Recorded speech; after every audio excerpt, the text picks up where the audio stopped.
바깥 사돈 가망 없다며? 예전부터 전원주택에 사는 게 소원인데 잘 되었어. 네? 지금 누구 허락 받고 이사하는 거예요? 성진이가 여기 들어와서 같이 살자던데? 너한테 말 안 했니? 네? 시모는 저희 부모님이 살던 전원주택에 다짜고짜 이사를 왔습니다. 그것도 저의 허락도 없이 말이죠. 엄마를 잃은 지 1년 만에 아빠마저 병상에 누우셨습니다. 엄마는 갑작스러운 뇌출혈로 쓰러지신 지 하루 만에 세상을 떠나셨고, 그 충격이 컸던 아빠는 심장 질환이 악화되어 결국 제대로 일어나지도 못한 채 병원에 누워 계셨습니다. 저는 매일같이 병원에서 아빠 곁을 지키며 간호를 했습니다. 그날은 아빠에게 필요한 물건을 챙기러 잠시 부모님의 집으로 갔습니다. 저희 부모님은 오랫동안 전원주택에서 사셨습니다. 그것은 저의 어릴 적 추억이 가득 담긴 곳이기도 하죠. 멀리서 집이 보였고 익숙한 풍경이 보여야 하는데 왠지 그곳에 낯선 기운이 감돌았습니다. 가까이 다가가니 저희 집 대문 앞에 낯선 이삿짐 트럭이 세워져 있었고 짐을 나르는 소리가 요란하게 울려 퍼지고 있었습니다. 저는 순간 발걸음을 멈췄습니다. 부모님의 집에 웬 이삿짐 트럭이라니 도무지 이해되지 않았거든요. 뭐야, 이삿짐 트럭이 왜 우리 집 앞에 서 있는 거지? 저는 왠지 불길한 마음에 가슴이 쿵쾅거렸고 저희 집 대문 쪽을 더 유심히 바라보았습니다. 트럭 쪽으로 가까이 다가가 보니 이삿짐 센터 직원들이 바삐 짐을 나르고 있었습니다.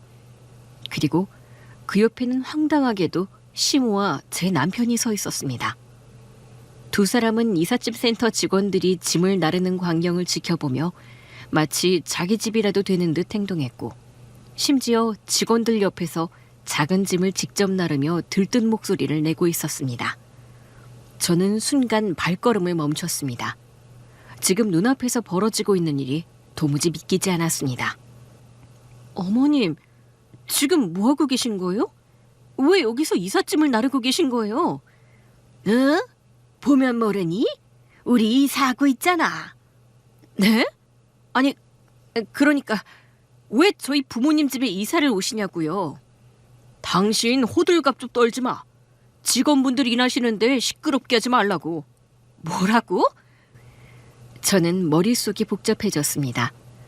부모님이 살던 전원주택이 제 눈앞에서 아무렇지도 않게 다른 사람 손에 넘어가고 있다는 사실이 믿기지 않았습니다.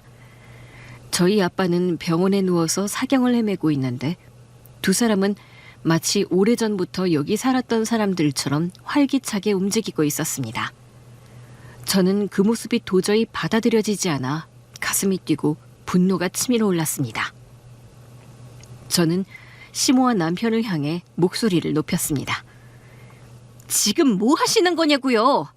우리 집에서 이게 도대체 무슨 난리입니까? 시모가 잠깐 멈추더니 태연하게 대답했습니다. 바깥 사돈 이제 가망 없잖아. 나 예전부터 전원주택에서 사는 게 소원이었는데 잘 됐네. 저는 더 이상 참을 수가 없어 따져 물었습니다. 네? 저기요, 그걸 지금 말이라고 하는 거요? 누구 허락받고 이사하는 거냐고요? 저한테는 아무 말도 없이 이렇게 마음대로 해도 되는 겁니까? 성진이가 같이 살자고 했어. 너한테 말 안 했니? 저는 그런 말 들어본 적도 없습니다. 그리고 설사 말을 했더라도 제가 안 된다고 했을 거예요. 이건 명백하게 잘못된 거예요. 당신 뭘 그렇게 따지는 거야? 어차피 이 집은 곧 우리 몫이 될 거야. 괜히 소란 피우지 말고 그냥 넘어가. 당신 지금 무슨 말을 하고 있는 거야? 우리 아빠는 아직 병원에 누워 계신데 어떻게 이런 소리를 해? 괜히 예민하게 굴지 마. 아버님이 곧 우리한테 물려주실 집인데 미리 들어와서 정리 좀 하면 어때서? 저는 귀를 의심했습니다. 시모와 남편이 내뱉는 말 한마디 한마디가 믿기지 않았고 그 뻔뻔함에 숨이 막히는 기분이었습니다. 제 눈앞에서 저희 부모님의 집을 제 의사와는 상관없다는 듯 가볍게 생각하는 걸 보고 있자니 억장이 무너졌습니다. 엄마가 세상을 떠난 지 불과 1년밖에 지나지 않았고 아빠마저 병원에서 사경을 헤매고 있는 상황이었습니다. 저는 연속으로 닥친 불행에 지쳐 있었는데 그 와중에 시모와 남편이 부모님의 집까지 빼앗으려는 모습을 보자 온몸에 치가 떨렸습니다. 저기요, 저희 아빠는 아직 살아계시고 병원에 누워 계신데 어떻게 이런 일을 꾸미실 수가 있어요? 사돈이 이제 곧 떠나실 거라잖니. 그럼 남는 건 결국 우리 목 아니냐? 괜히 예민하게 굴지 마라. 이 집은 저희 부모님이 평생 사신 집입니다. 당신들이 멋대로 차지할 수 있는 곳이 아니에요. 괜히 고집 부리지 마. 어차피 내 이름으로 증여도 해주신다 했어. 이미 다 정해진 일이라고. 저는 더는 참을 수 없었습니다. 너무나 억울하고 분노를 참을 수가 없었습니다. 결국 저는 마음속으로 다짐했습니다. 이 두 사람의 탐욕을 반드시 끝장내고 부모님의 집을 지켜내겠다고 말이죠. 그리고 저는 저 탐욕스러운 두 사람의 인생을 골로 보냈습니다. 사실 두 사람의 모습은 어느 날 갑자기 폭발한 돌발적인 행동이 아니었습니다. 결혼 초부터 이들의 태도와 습관, 그리고 핑계를 대는 모습들을 보였었어요. 저는 그걸 결혼하고 나서야 똑똑히 알게 됐습니다. 저는 처음엔 이해하려고 했습니다. 하지만 시모는 저희의 생활비와 같은 사소한 부분까지 간섭을 했고 또 제가 버는 월급까지도 당연하게 계산을 했었어요. 남편은 작은 사업을 하고 있었는데 늘 수입이 불안정했습니다. 그럴 때마다 시모는 제 수입을 전제로 계획을 세웠습니다. 네가 하는 일이 더 안정적이잖니.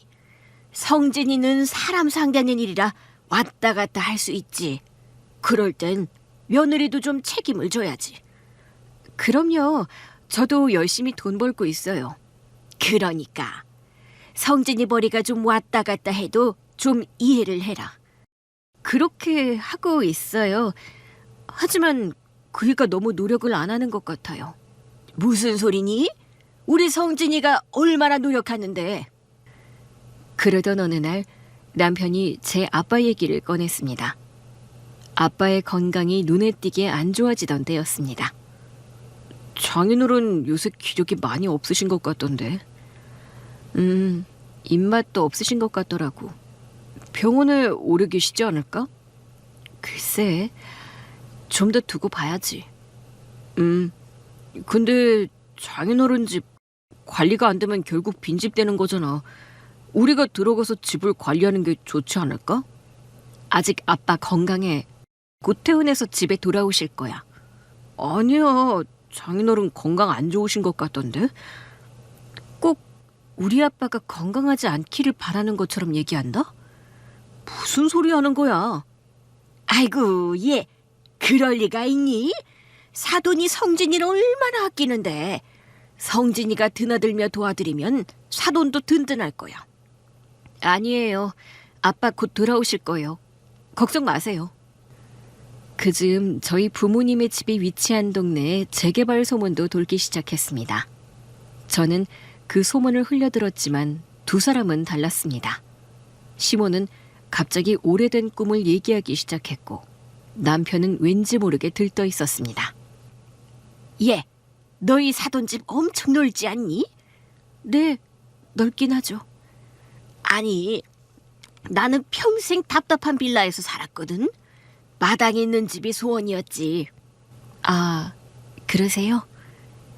그리고 그때부터 남편은 아빠의 병실에 더욱 자주 드나들었던 것입니다. 과일과 음료, 깨끗한 담요를 챙겼고 아빠의 어깨를 주무르며 웃어 보였어요. 누가 봐도 성실한 사위의 모습이었지만 속으로는 빠른 계산을 하고 있었던 게 뻔히 드러났습니다. 장인어른, 그 집 말이에요. 겨울에 보일러는 문제 없으셨어요? 보일러 바꾼 지 얼마 안 돼서 멀쩡하지. 집이 비어있으면 금방 노후화되거든요. 제가 중간중간 집 들려서 관리할게요. 아니야, 괜찮아. 안 그래도 돼. 저는 남편의 모습을 보면서 내심 불안했어요. 그리고 나중에서야 그 불안의 이유를 깨닫게 된 것이었죠. 시몬은 전원주택에 살고 싶다는 그 꿈 외에도 저희 집을 노리는 또 다른 이유가 있었습니다. 바로 체면 차리기용이었죠. 주변 친척들 앞에서 한 번쯤 어깨 펴고 싶은 마음, 넓은 집에서 산다고 자랑하고 싶은 마음 때문이었죠. 사람은 나이를 먹을수록 체면을 잘 차려야 해. 나도 한 번쯤 넓은 집에서 사람들 초대도 하고 해봐야지. 그리고 드디어 그들은 그렇게 저희 집으로 이사를 마치고 마치 오래전부터 이곳의 주인인 것처럼 여기저기를 휘젓고 다녔습니다. 시몬은 저희 집 거실로 들어서고는 커튼을 확 열어젖히며 크게 말했습니다. 와, 여기 햇볕 참 좋다. 이게 내가 바라던 거였어. 집도 답답하지도 않고 이렇게 탁 트인 전원주택 거실이라니 이제야 숨 좀 쉬고 살겠네.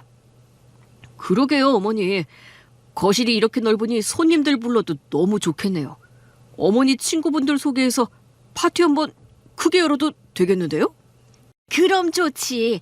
내가 상다리 휘어지게 음식 차려놓고 사람들 불러 모으면 얼마나 부러워하겠어. 그동안 다들 나 고생한다고 생각했는데 이제 내가 이런 집에서 산다고 하면 기절초풍할걸? 맞아요. 마당도 넓으니까 아이들 뛰어놀기도 좋고 주말마다 여기서 가족끼리 모여서 놀면 되겠네요. 어머니, 여기서 바비큐 파티하면 진짜 딱이에요. 숯불 피워도 되겠어요? 그렇네. 정말 좋다. 그리고 시몬은 거실을 한 바퀴 돌다가 부엌으로 가 냉장고 문을 열어보며 감탄을 이어갔습니다. 아이고, 냉장고도 크고 수납장도 이렇게 많네. 이제부터 내가 좀 바빠지겠다. 반찬도 넉넉하게 해놓고 텃밭에서 야채 따다가 바로바로 해먹으면 얼마나 좋겠니? 맞아요, 어머니. 여기 부엌은 진짜 넓고 깨끗하고 좋네요. 같이 한번 장 보러 가야겠어요. 그래, 오늘은 이삿짐 정리하고 내일쯤 가야겠다. 이어서 시모와 남편은 2층으로 올라가 방문을 열고 감탄을 이어갔습니다. 와, 여기 이 방도 엄청 넓네. 침대도 큼직하니 마음에 드네. 어머니는 1층 방 쓰세요. 거실 옆에 있으니 편하게 오가실 수 있을 거예요. 2층은 제가 쓰면 되겠네요. 어머니 침대 이게 좋으시면 바꿔드릴게요. 아니다. 1층 방에 있는 침대도 엄청 넓더라고. 두 사람은 서로 맞장구 치며 방을 고르고 집안 구조를 정리하며 저마다 기대에 찬 목소리로 대화를 나눴습니다. 저는 두 사람을 뒤에서 지켜보며 어이가 없으면서도 속이 부글부글 끓어올랐습니다. 우리 부모님의 집을 두고 멋대로 자기들 것처럼 떠드는 두 사람의 모습은 차마 눈뜨고 보기 힘든 광경이었습니다. 심지어 마당에 나간 시모는 텃밭을 한참 바라보더니 손을 휘저으며 목소리를 높였습니다. 여기 마당 보니까 금방이라도 뭐든 심을 수 있겠다. 흙도 좋은 흙이네. 내일 당장 고추랑 상추 모종 사다가 심어야겠다. 이제 매일 아침마다 싱싱한 야채 따다 먹을 수 있겠다. 이런 맛에 전원주택 사는 거지. 좋죠, 어머니. 저녁에 상추 뜯어다가 삼겹살 구워 먹으면 끝내주겠네요. 마당에서 파티하면 친구들이 다 부러워할 거예요. 그럼 내가 직접 키운 야채로 밥상 차려주면 얼마나 든든하겠니. 앞으로는 이 집에서 마음 편히 살면 되겠다. 어머니, 이제는 누구 눈치 볼 필요도 없어요. 그냥 하고 싶은 대로 하시면 돼요. 여기가 우리 집이니까요. 마당을 한참 동안 휘젓고 다녔던 시모는 다시 집 안으로 들어와 욕실 문을 열어보며 또 한 번 감탄을 쏟아냈습니다. 어머나, 욕실이 이렇게 넓다니. 난 이렇게 넓은 욕조는 또 처음 봤다. 매일 반신욕하면서 피로 풀면 얼마나 좋겠니. 이제 목욕탕 따로 안 가도 되겠다. 그러게요. 화장실도 3개나 있어서 각자 다 따로 쓰면 되겠어요. 어머니는 1층 욕실 쓰시고 저는 2층 쓰면 딱이네요. 시모는 다시 발걸음을 옮겨 창고문을 열어보더니 또 흥분하며 말했습니다. 이 창고는 또 왜 이렇게 커? 잡다한 물건들도 다 집어넣을 수 있겠네. 장을 봐와서 쌀이랑 장독도 여기다 쌓아두면 딱이겠다. 좋은 생각이에요, 어머니. 창고가 넓으니 캠핑용품이나 운동기구도 다 넣어도 되겠어요. 복도도 널찍하니 답답하지 않고 좋다. 저쪽 방은 손님 방으로 쓰면 되겠다. 우리 친척들 놀러 오면 여기서 재우자. 네, 좋아요, 어머니. 그럼 작은 방 하나는 서재로 쓰면 어때요? 저 책상 놓고 컴퓨터도 설치하고 업무도 보고 공부도 하면 될 것 같아요. 그래. 네가 그 방 쓰면 되겠다. 난 손님 방을 좀 꾸며야겠다. 두 사람은 서로 신이 나서 이 집을 어떻게 꾸미고 쓸지 끊임없이 이야기를 이어갔습니다. 전원주택 곳곳을 돌아다니며 들떠서 주인 행세를 하는 모습을 옆에서 지켜보고 있자니 속이 뒤집히는 것 같았죠. 부모님의 집을 마치 자기들 집인 것처럼 떠들어대며 꿈에 그리던 삶을 시작이라도 하는 듯 즐거워하는 모습에 치가 떨렸습니다. 하지만 겉으로 드러내진 않았습니다. 제 마음속에서는 반드시 이들을 통쾌하게 무너뜨리겠다고 굳게 다짐하고 있었기 때문입니다. 또 시모는 어처구니 없는 행동을 하더라고요. 시모는 거실 장식장을 열어보다가 액자 하나를 꺼냈습니다. 그 액자에는 밝게 웃고 계신 저희 엄마의 사진이 끼워져 있었죠. 그걸 본 순간 제 가슴이 철렁 내려앉았습니다. 아이고, 이런 건 다 치워야겠다. 돌아가신 분 사진을 거실에 걸어두면 집안 기운이 안 좋아진다니까. 여긴 이제 우리 집이니 새로 분위기를 바꿔야지. 그러게요, 어머니. 그냥 창고에 넣든지 아니면 정리해버리는 게 낫겠어요. 잠깐만, 그거 주세요. 그건 저희 엄마 사진이잖아요. 당신 이걸 어떻게 함부로 버린다는 거야? 어머, 얘가 왜 이렇게 예민해? 우리가 언제 버린다고 했니? 그냥 치우자고 했지. 괜히 돌아가신 분 사진을 집안에 두면 보기에도 꺼림칙하잖니. 맞아. 괜히 다른 사람들 눈에도 띄면 안 좋잖아. 이제는 우리 생활을 꾸려나가야 하니까 정리하는 게 맞아. 저는 단숨에 엄마 사진이 든 액자를 빼앗아 들었습니다. 이건 절대 못 버려요. 이 집에 있는 물건 다 건드리지 마세요. 아우, 참 답답하네. 이런 걸 붙잡고 있는 게 뭐가 그렇게 중요하다고. 내가 좀 치워주겠다는데 왜 난리니? 아니, 이사 왔으니까 치우는 게 당연하지. 당신 진짜 왜 그러는 거야? 왜 그럴다니? 지금 당신들이 우리 집에 들어온 게 이상한 거지. 저는 눈앞이 아찔할 정도로 화가 치밀어 올랐습니다. 우리 가족의 사진까지 건드는 모습을 보면서 가슴이 찢어지는 듯 했습니다. 사실 남편과 시모의 속셈은 처음부터 뻔했습니다.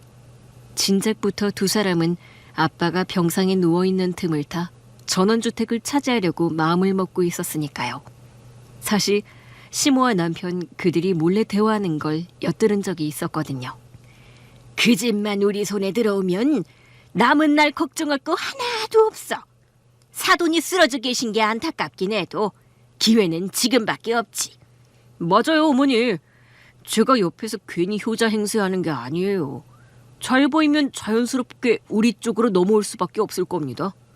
그러니까 네가 더 부지런히 움직여야 돼. 밖에서는 착한 사위처럼 보이게 하고 속으론 이 집이 우리 거라는 생각만 하면 돼. 알죠, 어머니. 걱정하지 마세요. 저는 이미 계산 끝냈습니다. 이 집만 손에 넣으면 우리 앞날은 확실합니다. 저는 그들의 본심이 드러나는 순간을 곁에서 지켜보며 억장이 무너지는 기분이 들었습니다. 부모님이 힘들게 지켜온 집을 눈앞에 돈으로만 바라보는 모습이 치가 떨릴 만큼 뻔뻔하게 느껴졌습니다. 부모님의 전원주택은 단순한 시골집이 아니었습니다.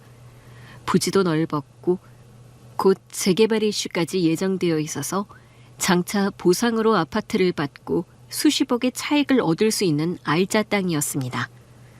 그런 사실을 누구보다 잘 아는 시모와 남편은 겉으로는 태연하게 굴면서도 속으론 들떠 있었습니다. 앞으로 그 집 진짜 대박 날 거야. 동네 사람들 아마 다들 부러워 죽을 거야. 내가 그 집에서 살게 될 줄이야. 참 잘 살아왔다 싶네. 그러니까요, 어머니. 이제 기회만 잘 잡으면 평생 놀고 먹어도 됩니다. 회사 일? 그런 건 이제 신경 쓸 필요 없죠. 그 집만 제대로 챙기면 끝이에요. 내가 벌써 친척들한테 얘기했더니 다들 입이 떡 벌어지더라. 사돈덕 좀 본다면서. 앞으로는 내가 큰 소리 치면서 다닐 수 있겠어. 다들 우리를 우습게 봤는데 이젠 상황이 달라질 겁니다. 어머니, 걱정하지 마세요. 장인어른한테만 잘 보이면 자연스럽게 우리 거 되는 거예요. 저는 그들의 대화를 들으며 안에서부터 화가 치밀어 올랐습니다. 부모님의 집을 두고 저렇게 함부로 떠들어대는 모습에 분노가 터질 것 같았지만 겉으로는 꼭 눌러 참았습니다. 저는 집을 돌아다니며 구경하고 있는 남편에게 단호하게 말했습니다. 당신, 이 집은 우리 아빠 집이야. 당신하고 어머님이 마음대로 할 수 있는 집이 아니야. 그러자 남편은 마치 기다렸다는 듯 품 안에서 종이를 꺼내 들더니 제 앞에 내밀었습니다. 당신은 아직도 모르는구나. 이 집 장인어른이 나한테 증여해 주셨다니까? 그리고 어머니도 같이 살라고 하셨어. 여기 증여계약서에 다 나와 있어. 저는 그 종이를 받아 들여다봤습니다. 분명 아빠의 인감도장이 찍혀 있었고 글씨체도 얼핏 보면 진짜처럼 보였습니다. 하지만 제가 보기엔 어딘가 어설픈 티가 났습니다. 남편은 자신만만한 표정으로 종이를 흔들며 말했습니다. 봐, 이 정도면 확실하지? 괜히 트집 잡지 말고 그냥 받아들여. 어차피 이 집은 곧 우리 거야. 당신이 이거 조작했다는 거 다 알아. 정신 차려. 뭐? 이렇게 계약서가 있는데 뭘 조작해? 당신이야말로 정신 차려. 저는 그 종이를 쳐다보며 분명하게 다짐했습니다. 그 계약서는 남편과 시모가 꾸민 허술한 수작일 뿐이라는 걸 반드시 밝혀내야겠다고 말입니다. 나중에 알게 된 사실이었지만 몇 달 전 남편과 함께 주택에 들러 아빠의 물건을 정리했을 때가 있었습니다. 아무래도 그때였던 것 같습니다. 저 몰래 틈을 타 슬쩍 아빠의 인감도장을 챙겨갔던 것이었죠. 그리고는 그 도장을 서류에 찍고 글씨까지 흉내내어 증여계약서를 위조해냈던 겁니다. 저는 그 사실을 알고 난 뒤 등골이 서늘해졌습니다. 제가 버젓이 옆에 있는데도 이런 일을 꾸미고 있었다니 기가 막힐 따름이었습니다. 예, 사돈이 우리 성진이를 얼마나 잘 봤으면 이런 집을 다 물려주겠니? 역시 우리 아들이 사돈한테 잘한 덕분이지. 그러니까요, 어머니. 이 사람이 괜히 그런 거예요. 이렇게 서류가 있는데 아직도 못 믿겠나 봐요. 정말 살다 살다 이런 날이 올 줄이야. 내가 예전부터 전원주택에서 살고 싶다 했는데 드디어 소원이 풀리네. 이게 다 우리 아들 성진이 덕분이지. 저는 옆에서 그들의 대화를 들으며 억장이 무너지는 기분이 들었습니다. 제 아빠의 도장을 몰래 가져다 위조 서류를 만들어 놓고 마치 당연한 권리라도 되는 듯 떠드는 모습이 너무나도 뻔뻔한 모습이었죠. 하지만 저는 그 허술한 문서를 보며 오히려 확신이 더 강해졌습니다. 이건 누가 봐도 꾸며낸 것이었으니까요. 조금만 자세히 들여다봐도 금방 허점에 드러날 만한 조잡한 위조 계약서였지만 남편과 시모는 그것만 있으면 다 해결된 것처럼 의기양양했습니다. 탐욕과 무모함으로 똘똘 뭉친 두 사람의 모습이 그저 우습기만 했습니다. 사실 저희 아빠는 저에게 이미 이 집을 증여해 주셨기 때문에 저는 두 사람의 행동을 보면서도 여유로울 수 있었습니다. 저는 그때 일을 아직도 또렷이 기억합니다. 어느 날 아빠는 사경을 헤매시기 전 저를 불러 말씀하셨습니다. 우리 집을 너한테 증여하려고 한다. 혹시 우리 집으로 인해 분쟁이 생길 수도 있으니까 확실히 해둬야지. 서류를 챙겨와라. 네 이름으로 증여를 마쳐야겠다. 아빠, 갑자기 왜 그런 말씀을 하세요? 아직 정정하시잖아요. 사람 일은 모르는 거야. 괜히 너가 남한테 휘둘릴까 걱정돼서 그러는 거야. 지금 미리 해두면 나중에 네가 힘들 일은 없을 거다. 그날 아빠는 직접 증여계약서 양식을 꺼내시더니 필요한 서류를 하나하나 확인해 보셨습니다. 등기부 등본, 인감증명서, 도장까지 모두 챙기라고 하셨고 저는 아빠를 따라서 구청에 함께 가서 절차를 밟았습니다. 담당 직원 앞에서 아빠는 차분히 제 이름으로 소유권을 넘기는 절차를 진행했고 서류에 도장을 찍으면서 다시 한번 말씀하셨습니다. 이제 그 집은 확실히 네 거야. 누구도 그 집에 대해 이래라 저래라 못한다. 네가 주인이라는 걸 분명히 해둔 거다. 그때는 너무 갑작스러워 왜 그렇게까지 하시나 의문이 들었지만 지금에 와서야 아빠가 모든 걸 내다보고 준비하신 거라는 걸 깨닫게 되었습니다. 더불어 아빠는 혹시 모를 상황에 대비해 USB 하나도 제 손에 쥐어주셨습니다. 그 안에는 아빠가 직접 남긴 육성 파일이 담겨 있었습니다. 이거 받아라. 이게 뭐예요? 혹시라도 내가 없으면 너 혼자 억울한 일을 당할까봐 걱정돼서 그런다. 그때 이게 너를 지켜줄 거야. 내가 직접 녹음한 거니까 누구도 부정 못한다. 꼭 보관해라. 아빠, 도대체 무슨 말씀을 하시는 거예요? 왜 이런 것까지 준비하세요? 언제 무슨 일이 생길지 모르는 거야. 그리고 저는 집에 와서 USB 파일을 열어보니 녹음된 아빠의 목소리가 또렷하게 들렸습니다. 이 집은 내 딸에게 증여한다. 우리 딸, 집을 잘 지키길 바란다. 파일 속 내용은 짧고 간단한 말씀이었지만 그 안에 담긴 뜻은 분명했습니다. 저는 아빠의 목소리를 듣는 순간 눈물이 터져 나왔습니다. 마지막까지 저를 지켜주려 했다는 그 진심이 고스란히 느껴졌습니다. 짧은 문장이었지만 그 울림은 너무나 컸습니다. 저는 가슴이 벅차오르면서도 동시에 정신이 또렷해졌습니다. 이건 단순히 아빠의 유언이 아니라 남편과 시모의 거짓말을 무너뜨릴 강력한 무기라는 걸 직감했습니다. 지금 와서야 생각해보면 아빠도 뭔가 불길한 상황을 예측하셨던 것 같아요. 아빠, 제가 끝까지 그 집을 지켜낼게요. 누구도 넘보지 못하게 할 거예요.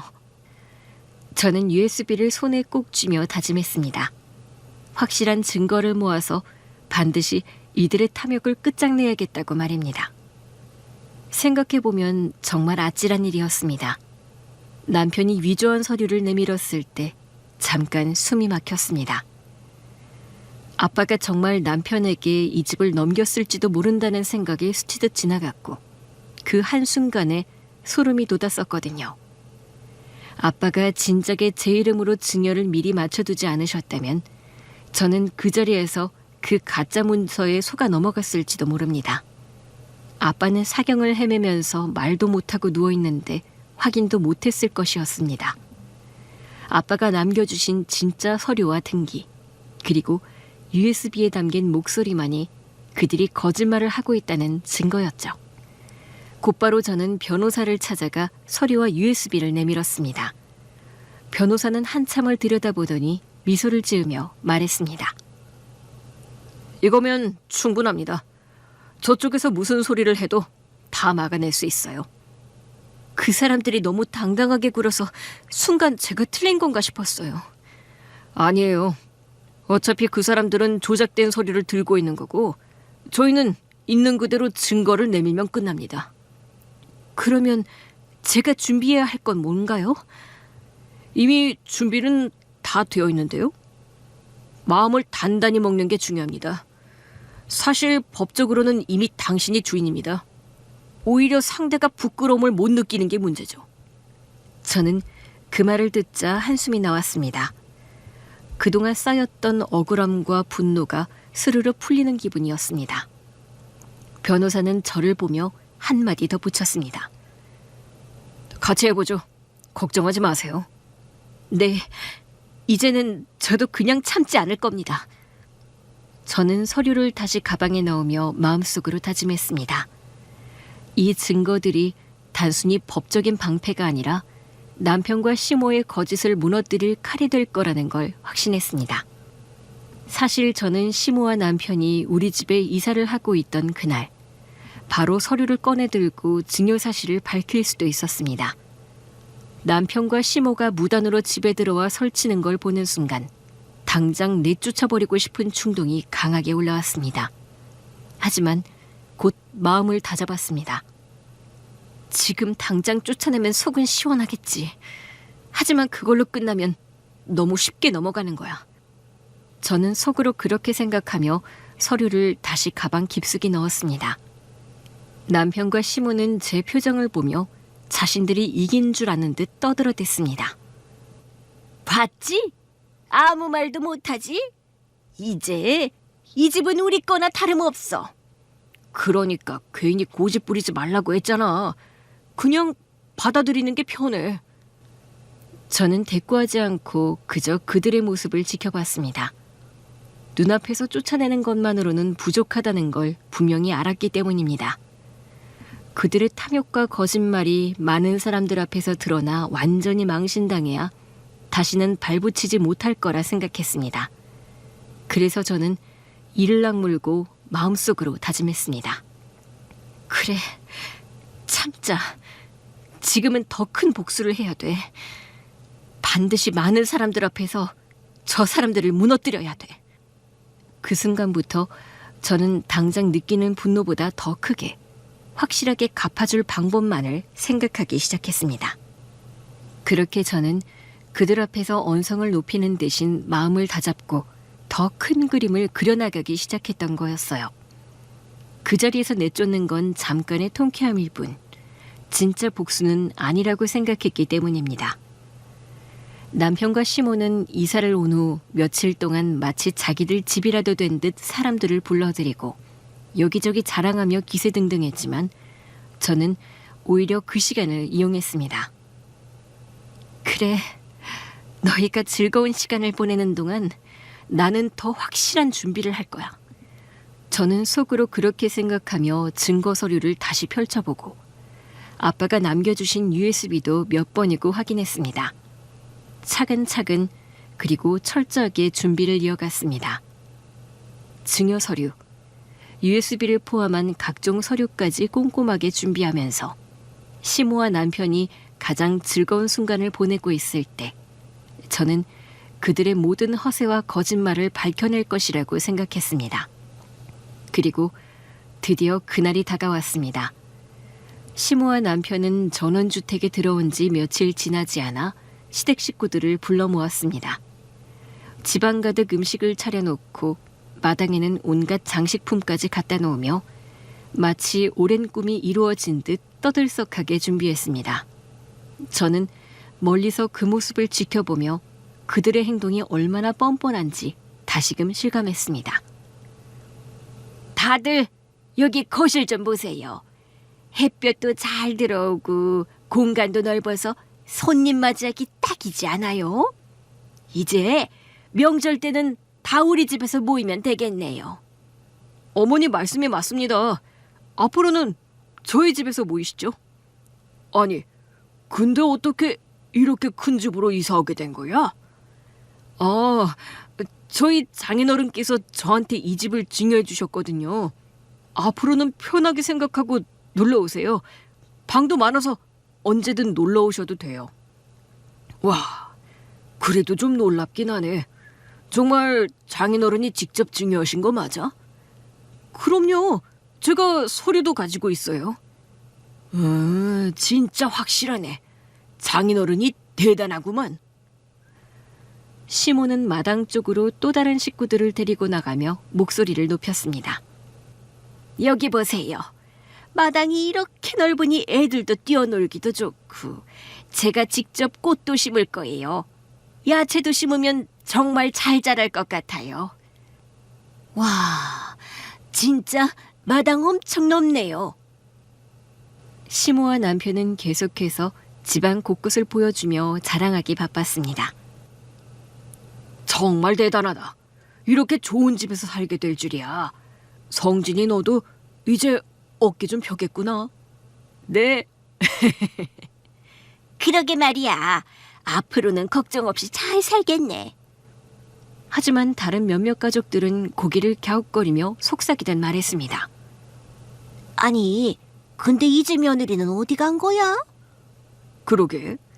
아니, 근데 이상한 게 갑자기 이렇게 큰 집을 자기네 집이라고 하는 게 이상하지 않아? 장인어른이 사위한테 집을 증여한다는 게 믿기지가 않네. 좀 이상하긴 해. 성진이가 뭐 엄청 잘했나 보지. 그런 분위기에도 시모와 남편은 개의치 않았습니다. 오히려 더 큰 목소리로 떠들었습니다. 아이고, 뭐해요? 다들 이제 식사하지 않고. 어서들 식사하세요. 제가 고기도 많이 준비했어요. 술도 다양하게 했으니까 마음껏 드세요. 그렇게 한참 화기애애한 분위기가 오가고 있을 때 저는 변호사와 함께 전원주택 대문을 열고 들어섰습니다. 안에서는 시모와 남편이 시댁 식구들 앞에서 큰소리치며 주인 행세를 하고 있었습니다. 저를 본 순간 두 사람은 잠깐 굳어졌지만 이내 아무렇지 않다는 듯 억지 웃음을 지으며 태연하게 맞았습니다. 어머, 우리 며느리 왔니? 늦었네. 어서 와 앉아라. 근데 같이 오신 분은 누구? 이분은 변호사님이세요? 뭐? 변호사가 왜? 그때 남편이 슬그머니 저에게 와서 낮은 목소리로 말했습니다. 여기서 뭐 하는 거야? 오해살 행동하지 말고 조용히 있어.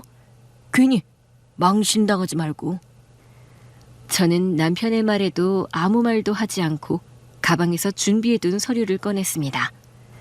차분히 서류를 테이블 위에 펼쳐놓고 USB를 변호사에게 건넸습니다.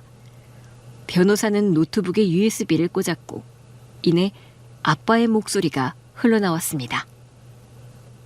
이 집은 내 딸에게 증여한다. 우리 집을 잘 지키길 바란다. 순간 모든 시선이 시모와 남편에게 쏠렸습니다. 시모의 입은 굳게 다물어졌고 남편은 애써 태어난 척했지만 목소리가 떨렸습니다. 지금 뭐 하는 거야? 녹음하는 건 아무런 법적 효력 없는 거 몰라? 법적 효력은 없지. 하지만 나는 진짜 증여계약서를 가지고 있거든. 뭐? 여기 의뢰인분이 주신 계약서가 원본이고 이미 이 집의 등기도 의뢰인분 앞으로 완료되어 있는 상태입니다. 지금 이 집의 법적 소유자는 여기 의뢰인입니다.